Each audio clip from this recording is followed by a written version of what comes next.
नमामि रामं रघुवंशनाथम।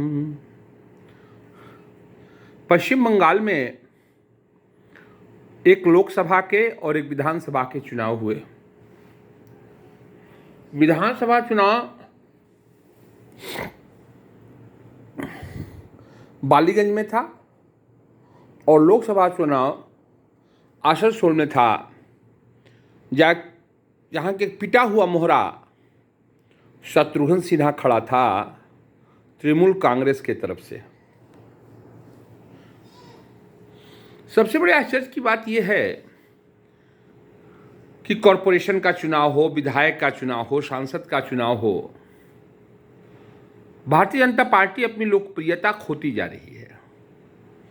तो क्या ये मान लिया जाए कि भारतीय जनता पार्टी का वोट बैंक नहीं है?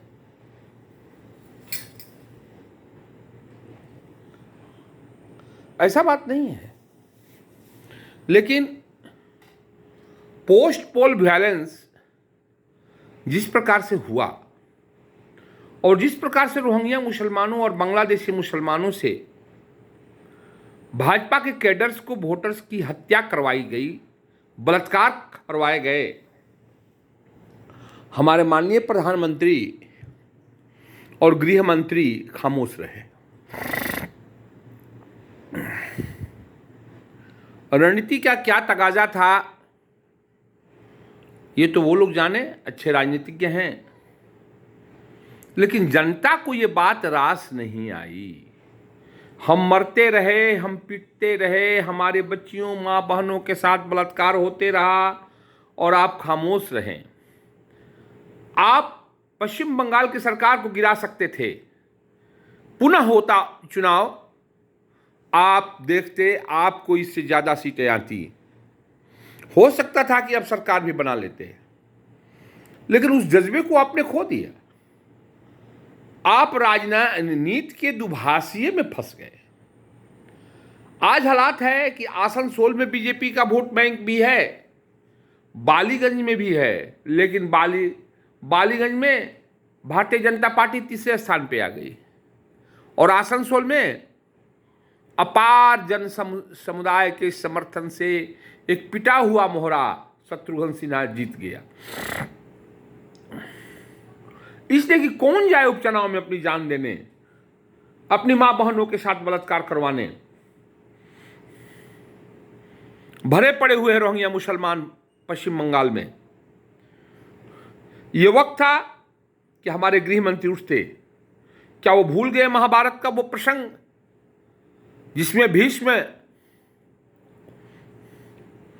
जब अर्जुन को तीक्ष्ण बाणों से बेधने लगे और अर्जुन मोहब्बत बस, इज्जत बस, इनके ऊपर कठिन बाणों का संधान नहीं करता था। अंत में भगवान कृष्ण ने अपनी प्रतिज्ञा तोड़कर हथियार उठा लिया। क्या भारतीय जनता पार्टी को ऐसा नहीं करना चाहिए था? जब पोस्ट पोल वायलेंस हुआ, हजारों हत्याएं हुई, हजारों बलात्कार हुए, सिर्फ चिल्लाने के सिवाय भारतीय जनता पार्टी ने कुछ नहीं किया। भारतीय जनता पार्टी के कोर वोटर्स गांव छोड़ करके भाग गए, अभी भी भागे हुए हैं। कौन इनको वोट देगा? क्यों वोट देगा? आप कागज के शेर निकले। आप ममता बनर्जी के हिंसा का प्रतिकार नहीं कर सके। आप मुकाबले में ठहरे जरूर जनता के कोर्ट में, लेकिन अपराधियों की साठगांठ ममता बनर्जी ने जो की, आप उसमें हारते हुए नजर आए। अब कोई भी भारतीय, बांग्लादेश, पश्चिम बंगाल का नागरिक 100 बार सोचता है बीजेपी का नाम लेने के बारे में। क्यों? कि हर गली में टीएम सिंह के गुंडे घूम रहे हैं। क्या ये बात अमित शाह साहब को पता नहीं है? नरेंद्र मोदी को पता नहीं है? नड्डा साहब को पता नहीं है? कौन वोट देगा आपको? गुंडई का इलाज जरूरी है। अब ऐसा फैशन बन गया है, कहीं भी भारतीय जनता पार्टी के कार्यकर्ता की हत्या कर दो और उसके बाद ये चिल्लाने लगेंगे secularism secularism secularism, constitution constitution constitution. Barhi में जुलूस से खींच करके मस्जिद में उसको हलाल कर दिया गया, लोहरदगा में हत्याएं हुई, जहांगीरपुरी दिल्ली अभी हॉट पॉइंट बना हुआ है। करते दंगे वो हैं, भरते बीजेपी के लोग हैं, बदनाम इनको किया जाता है।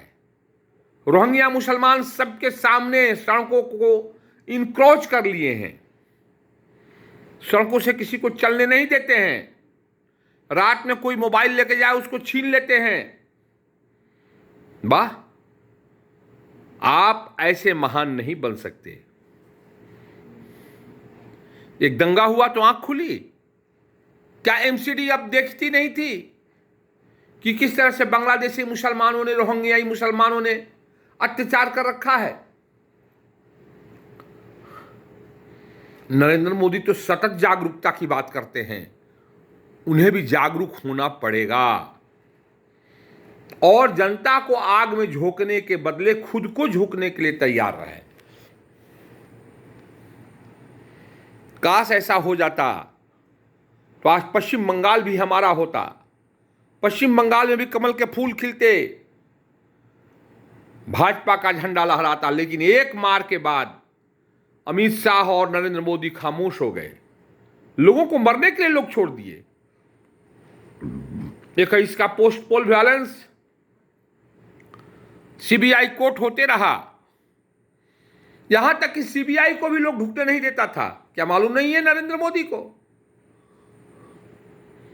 सीबीआई भी जहां पिटाती थी, वहां ये प्रजातंत्र और कॉन्स्टिट्यूशन का समाधान देखते हैं, जहां लॉ ऑर्डर है ही नहीं।